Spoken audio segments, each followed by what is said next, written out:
Sa paanan ng Bundok Banahaw, sa tahimik na bayan ng Mahayhay, Laguna, nakatayo ang isang lumang simbahan na ilang siglo ng saksi sa kasaysayan, pananampalataya at mga lihim na hindi maipaliwanag. Sa araw, dinarayo ito ng mga deboto at turista na humahanga sa kagandahan at kasaysayan ng lugar.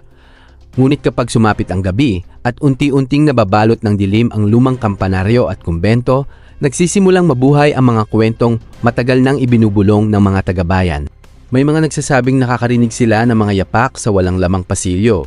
Ang iba naman ay nakakita umano ng mga aninong gumagala sa paligid ng simbahan kahit wala namang tao roon. At higit sa lahat, nariyan ang misteryo ng kampanang tumutunog sa kalaliman ng gabi kahit walang sinumang umaakyat sa kampanaryo.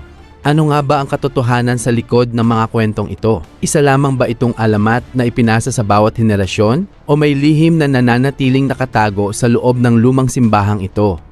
Ito ang kwento ng mga kababalaghang bumabalot sa lumang simbahan ng Mahayhay, Laguna. Sa isang liblib na bayan ay may isang lumang simbahan na mahigit 100 taon nang nakatayo sa tuktok ng isang burol. Sa araw, dinarayo ito ng mga deboto. Ngunit pagsapit ng gabi, bihira nang may mga has na lumapit dito. Maraming taon na ang nakalipas nang may isang pari at ilang madre na nanirahan sa kumbento sa tabi ng simbahan. Ayon sa matatanda sa bayan, tahimik at mapayapa ang kanilang buhay. Ngunit isang gabi, may nangyaring hindi kailanman nalinaw sa mga tao. Kinabukasan, natagpuan na lamang na walang laman ang isang bahagi ng kumbento. Walang bakas ng gulo, walang palatandaan kung saan nagtungo ang ilan sa mga naninirahan doon. Mula noon ay nagsimula na ang mga kakaibang kwento tungkol sa lumang simbahan. May mga nagsasabing nakakarinig sila ng mahinang pag-awit sa loob ng simbahan kahit sarado na ito. Ang iba naman ay nakapapansin ng mga ilaw na kusang sumisindi sa mga bintana ng kumbento kahit wala namang tao sa loob. Dahil dito, unti-unting iniwasan ng mga taga-bayan ang lugar kapag gabi. Ngunit ang pinaka nakakatakot na kwento ay tungkol sa kampanaryo ng simbahan. Ayon sa mga taga-bayan, tuwing sasapit ang 12:00 ng hating gabi, may mga pagkakataong naririnig ang pagtunog ng kampana ng lumang simbahan. Ang nakapagtataka, wala namang tao na umaakyat sa kampanaryo upang patunugin ito. Isang gabi, 3 kabataan ang nagpasiyang alamin ang katotohanan. Nagtungo sila sa burol at nagtago malapit sa simbahan habang hinihintay ang hating gabi. Habang lumalalim ang gabi, lalong tumahimik ang paligid. Wala silang marinig kundi ang mahinang ihip ng hangin. Ngunit pagsapit ng 12:00, biglang tumunog ang kampana. Dahan-dahan silang tumingin sa mataas na kampanaryo. Sa liwanag ng buwan, may nakita silang tila aninong nakatayo malapit sa kampana. Hindi nila maaninag ang mukha nito, ngunit malinaw nilang nakitang tila nakasuot ito ng mahabang kasuotan. Dahil sa takot, mabilis silang pumasok sa simbahan upang tingnan kung may tao nga roon. Ngunit nang marating nila ang hagdan paakyat sa kampanaryo, wala silang nadatnang kahit sino. Ang mas nakapagtataka, makapal ang alikabok sa sahig. At ayon sa kanilang nakita, walang bakas ng paa maliban sa kanila. Pagkatapos ng gabing iyon, hindi na muling bumalik ang 3 sa lumang simbahan. Ngunit ang kwento tungkol sa mahiwagang kampana ay lalo lamang kumalat sa buong bayan. Subalit hindi pa doon nagtatapos ang misteryo. May isang madre na minsan naglakas loob na magpalipas ng gabi sa simbahan at ang kanyang naranasan ang naging pinaka-nakakatakot na kwento sa lahat.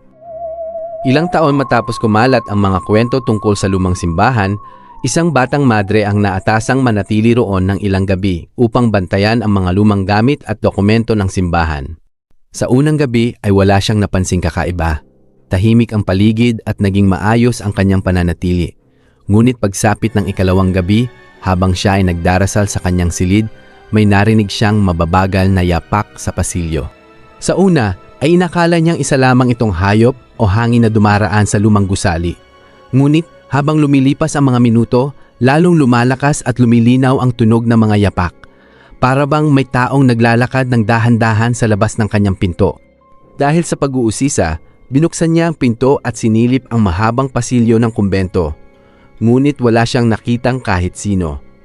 Tahimik ang paligid at tanging liwanag ng buwan lamang ang pumapasok sa mga bintana. Babalik na sana siya sa kanyang silid nang muli niyang marinig ang mga yapak. Ngunit sa pagkakataong ito, tila nagmumula ang mga ito sa kabilang dulo ng pasilyo. Nang tumingin siya roon, may nakita siyang isang maitim na anino na mabilis na lumiko sa isang sulok. Lakas loob niya itong sinundan, ngunit pagdating niya sa sulok ay wala siyang natagpuang tao. Sarado ang mga pinto at walang ibang daan palabas. Kinabukasan, ikinuwento niya ang kanyang karanasan sa pari ng bayan. Ngunit ang pari ay nanahimik lamang at nagsabing marami ng katulad na kwento ang narinig niya sa paglipas ng mga taon. Ano nga ba ang tunay na dahilan ng mga misteryosong pangyayaring ito? May nakalimutang lihim ba ang lumang simbahan? O isa lamang itong laro ng isip sa gitna ng katahimikan at dilim? At habang nakatayo pa rin ang lumang simbahan sa tuktok ng burol, patuloy ring nabubuhay ang mga kwentong hanggang ngayon ay wala pang kasagutan. Matapos ang mga kakaibang pangyayari sa lumang simbahan, maraming pari at madre ang dumaan at nanilbihan doon. Ang ilan ay nagsabing wala silang naranasang kakaiba. Ngunit mayroon ding mga nagkwento ng mga tunog, yapak, at mga aninong hindi nila maipaliwanag. Dahil sa dami ng usap-usapan, nagsagawa ng masusing pagsisiyasat ang mga namamahala sa simbahan. Sinuri nila ang mga lumang talaan at dokumentong itinago sa loob ng mahigit isang siglo. Doon nila natuklasan na ang simbahan ay naging kanlungan ng maraming tao noong panahon ng kaguluhan at digmaan. Libo-libong panalangin, luha, takot at pag-asa ang minsang namayani sa mga dingding nito. Marahil, ang mabigat na kasaysayan ng lugar ang dahilan kung bakit marami ang nakakaramdam ng kakaibang presensya kapag sila ay naroroon. Ngunit kahit natagpuan ang mga lumang tala, hindi nito nasagot ang lahat ng misteryo. Sino ang aninong nakita sa kampanaryo? Ano ang pinagmulan ng mga yapak sa pasilyo? At bakit may mga taong nakaririnig ng mga tunog sa gabi kahit walang ibang tao sa paligid? Hanggang ngayon, nananatiling tahimik ang lumang simbahan sa tuktok ng burol. Sa araw ay isa itong lugar ng pananampalataya at kapayapaan. Ngunit pagsapit ng gabi, muling nabubuhay ang mga kwentong matagal nang bumabalot sa mga lumang pader nito. At habang marahang tumutunog ang kampana sa hangin, nananatili ang isang tanong na walang tiyak na sagot. Ang mga nararanasan ba ng ilan ay bunga lamang ng imahinasyon at lumang kasaysayan? O may mga lihim pa ring binabantayan ang lumang simbahan hanggang sa kasalukuyan? Kung ikaw ay mapadpad sa isang lumang simbahan sa gitna ng gabi at makarinig ng mga yapak sa walang lamang pasilyo, mananatili ka pa ba o mabilis kang aalis?